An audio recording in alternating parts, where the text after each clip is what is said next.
August 6వ తేదీ నుంచి 15వ తేదీ వరకు సిపిఐ పాదయాత్రలు చేపట్టింది. ఊరాప తిరిగి పేదలకు ఇళ్ల పట్టాలు ఇవ్వాలనేసి, కరువు ప్రాంతాలుగా ప్రకటించాలనేసి, ఎఫెక్ట్ తో రైతాంగాన్ని ఆదుకోవాలనేసి పెద్ద ఎత్తున ఆందోళన చేశారు. ఇవాళ కర్నూలు కలెక్టర్ ఆఫీస్ ముట్టడించినటువంటి పరిస్థితి ఉంది. దీనికి ప్రత్యేకంగా రాష్ట్ర కార్యదర్శి ఈశ్వరరెడ్డి వచ్చినటువంటి పరిస్థితి. మనం ఎక్కడ చూసినా ఎర్ర జెండాలో రెక్కరెక్కలు ఆడుతున్నటువంటి పరిస్థితి మనకు కనిపిస్తా ఉంది. ఉదయం నుంచే పెద్ద ఎత్తున కలెక్టర్ ఆఫీస్ ముట్టడించాడు. సుదూర ప్రాంతాల నుంచి కర్నూలు జిల్లా వ్యాప్తంగా పెద్ద ఎత్తున తరలి వచ్చారు. సిపిఐ కర్నూలు జిల్లాను కరువు జిల్లాగా ప్రకటించాలి, అదేవిధంగా రైతులకు ఉచిత పంటల బీమా పథకాన్ని అమలు చేయాలి, ఇంటి స్థలం ప్రతి కుటుంబానికి ఇంటి స్థలం హక్కుగా ఇవ్వాలి, పట్టణ ప్రాంతాల్లో 2 సెంట్లు, గ్రామీణ ప్రాంతాల్లో 3 సెంట్లకు సంబంధించినటువంటి ఇంటి స్థలాన్ని కేటాయించాలని చెప్పేసి ఆందోళన చేస్తున్నటువంటి పరిస్థితి ఉంది. అయితే మొత్తం కర్నూలు జిల్లా వ్యాప్తంగా అంటే ప్రతి రోజు ఒక్కొక్క జిల్లాలో పాల్గొంటూ ప్రత్యేకంగా ఆందోళన నిర్వహిస్తున్నారు. అయితే సిపిఐ రాష్ట్ర ప్రధాన కార్యదర్శి రాష్ట్ర కార్యదర్శి అయిపోయిన తర్వాత ప్రతి జిల్లాలో ముట్టడి కార్యక్రమాలు చేపడుతున్నారు. సరే, ఈ రోజు ఈ ముట్టడి ఎందుకు, దేనికోసం? జిఎస్ఎల్ మెడికల్ ఇన్స్టిట్యూషన్స్ మరియు కిమ్యూ ఇంటర్నేషనల్ యూనివర్సిటీ భాగస్వామ్యంతో ఇండియన్ అలైన్డ్ ఎంబీబీఎస్ కోర్స్ అడ్మిషన్లు అందిస్తోంది నియో. ఈ రోజు కర్నూలు జిల్లా కలెక్టరేట్ ముందు చాలా పెద్ద ఎత్తున వేలాది మంది రైతులతో భారీ ప్రదర్శన ఇక్కడ కలెక్టరేట్ ముట్టడి కార్యక్రమం జరిగింది. ముఖ్యంగా రాయలసీమ ప్రాంతంలో కరువు విలయతాండం చేస్తూ ఉంది. అందులో కర్నూలు జిల్లాలో కంప్లీట్గా కరువు వచ్చినటువంటి నేపథ్యంలో ఎకరాకు 50,000 రూపాయల నష్టపరిహారం చెల్లించాలని, రైతుకు బ్యాంకుల్లో ఉన్నటువంటి 2 లక్షల రూపాయలు రుణాలు ఏవైతే ఉన్నాయో వాటి రద్దు చేయాలని చెప్పి కర్నూలు జిల్లాలో ఉన్నటువంటి నీటిపారుదల ప్రాజెక్టులు గుండ్రేవలు కానీ, వేదవతి కానీ, ఆర్డిఎస్ ప్రాజెక్టులు కానీ అవన్నీ కూడా సంవత్సరాల తరబడి పెండింగ్లో ఉన్నాయి. వాటి పూర్తి చేయడానికి యుద్ధ ప్రాతిపదికన నిధులు మంజూరు చేయాలని చెప్పి డిమాండ్ చేస్తూ వ్యవసాయ కార్మికులకు కనీసం 200 రోజుల పాటు ఈ యొక్క జాతీయ గ్రామీణ ఉపాధి హామీ పథకం కింద పనులు కల్పించాలని చెప్పి డిమాండ్ చేస్తూ ఉన్నాం.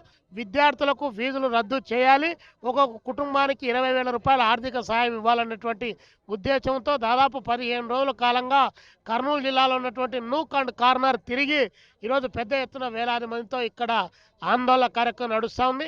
రాష్ట్ర ముఖ్యమంత్రి చంద్రబాబు నాయుడు గారు మాటలు చెప్పడం తప్ప ఆచరణలో ఏమాత్రం కూడా ఏ ప్రయోజనం కూడా లేనటువంటి పరిస్థితి కొనసాగుతుంది. 2019లో అధికారంలో దిగిపోయేటప్పుడు వేదవతికి పర్మిషన్లు ఇస్తున్నాం అని చెప్పాడు. ఇప్పుడు మళ్ళీ అధికారంలోకి వచ్చారు. మన పెట్టినటువంటి 36 ప్రాజెక్టులో ప్రాధాన్యత క్రమంలో ఈ ప్రాజెక్టులు కూడా పెట్టామని చెప్పి ప్రకటించారు తప్ప ₹1 కూడా డబ్బులు ఇచ్చినటువంటి పాపాన పోలేదు. అందుకనే ఈరోజు రైతాంగం యొక్క సమస్యలు, ప్రజల యొక్క సమస్యలు, కరువుతో అల్లాడుతున్నటువంటి కర్నూలు జిల్లా ప్రజల యొక్క ఈతిబాధలను ఈ ప్రభుత్వానికి చెప్పడానికి ఈ యొక్క కలెక్టరేట్ ముట్టడి కార్యక్రమం జరుగుతూ ఉంది. రాష్ట్ర వ్యాప్తంగా ఎలినో ఎఫెక్ట్ ఎలా ఉంది, ప్రభుత్వ చర్యలు ఎలా ఉంటాయి?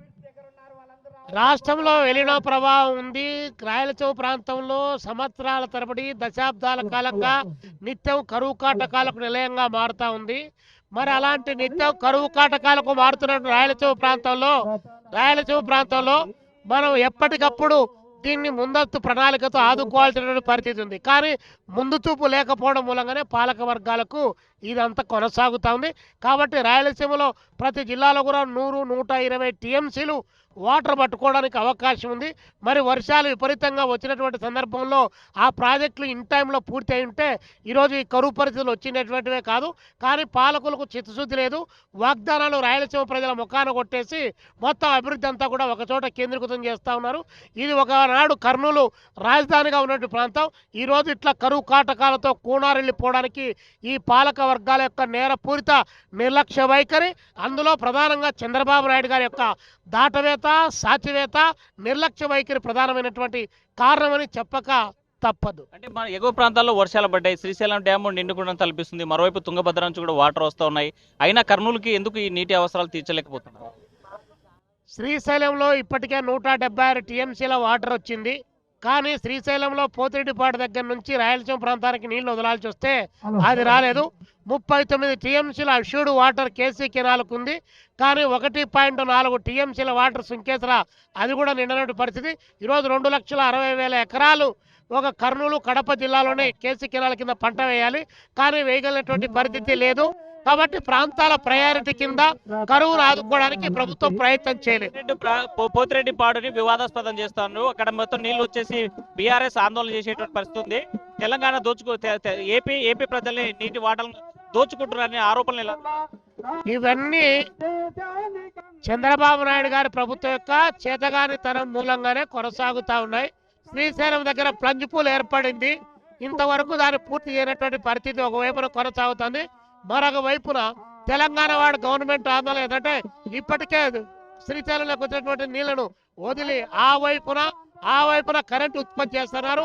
అక్కడ నుంచి నీళ్లు నాగార్జున సాగర్ నుంచి పులిచింతలకు వాటర్ పోతున్నాయి.